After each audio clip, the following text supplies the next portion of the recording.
पहली बार एक दिन में कोरोना केस करीब 11,000। कोरोना केस के ग्राफ में चौथे नंबर पर पहुंच गया भारत।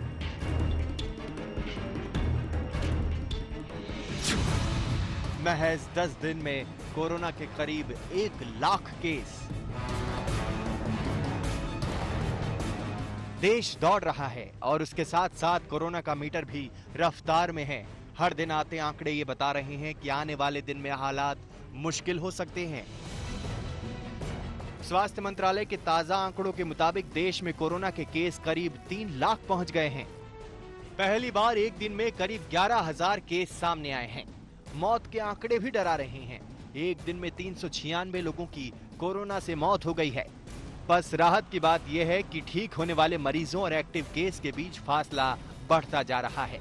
कोरोना से 1,47,000 से ज्यादा लोग ठीक हो चुके हैं, जबकि 1,41,000 एक्टिव केस हैं। हमारा कंट्री का जो रेस्पॉन्स रहा है वो काफ़ी ग्रेडेड रहा है कि जिस तरह से केसेस की संख्या बढ़ती जाती रहे उसके हिसाब से हमारी प्रिपरेशन रहे, और उसी के साथ ही हम अपने हॉस्पिटल की प्रिपेयर्डनेस, लॉकडाउन में हमने उस टाइम को इस्तेमाल किया कि हम अपनी प्रिपेयर्डनेस बढ़ाएं, और सफिशिएंट बेड्स अवेलेबल हैं और बेस्ड ऑन नीड्स हम बेड बढ़ाते जा रहे हैं। कोरोना के केस अब बेहद कम दिनों में 2 गुने हो रहे हैं। अनलॉक होने के बाद से हर दिन 10,000 केस सामने आ रहे हैं। पहले 1 लाख केस 18 मई तक थे। अगले 1 लाख केस महज 14 दिन के अंदर हो गए और अब 10 दिन के अंदर करीब 1 लाख केस और बढ़ गए। कोरोना की रफ्तार का अंदाजा आप इसी से लगा सकते हैं। इस रफ्तार के बाद भी आईसीएमआर का मानना है कि देश में अभी भी कोरोना का कम्युनिटी स्प्रेड नहीं हुआ है। The prevalence is less than 1% in these small districts. In the urban areas, it may be slightly higher. In the containment areas, it may be slightly higher.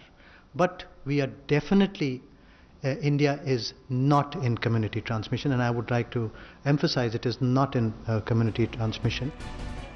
देखते ही देखते कोरोना के case इतने बढ़ रहे हैं कि दुनिया में कोरोना के मामले में भारत चौथे स्थान पर पहुंच गया है। ये वो मुकाम है जहां कोई देश आगे नहीं बढ़ना चाहता। दुनिया के सबसे शक्तिशाली मुल्क अमेरिका में कोरोना का विस्फोट लगातार जारी है। वहां कोरोना के 20 लाख से ज्यादा केस हैं। दूसरे नंबर पर ब्राजील है, जहां 8 लाख से ज्यादा केस हैं। तीसरे नंबर पर रूस है, जहां कोरोना के कुल केस 5 लाख से ज्यादा हैं। हालांकि कोरोना से मौत के मामले में भारत का ग्राफ काफी नीचे है। शरीर में घुसकर जान लेने वाले इस वायरस ने पूरी दुनिया में तबाही मचाई है, लेकिन भारत में मृत्यु दर काफी देशों के मुकाबले कम है। कोरोना से जान गंवाने वाले मुल्कों की लिस्ट में भारत 11वें नंबर पर है। कोरोना के केस और जनसंख्या को देखते हुए ये नंबर दूसरे देशों के मुकाबले कम है। सवाल ये है कि अगर कोरोना की रफ्तार ऐसे ही बढ़ती रही तो आगे क्या होगा? क्या हालात से निपटने को हम तैयार हैं? क्या बढ़ते मरीजों को संभालने के संसाधन हमारे पास है? आज तक ब्यूरो।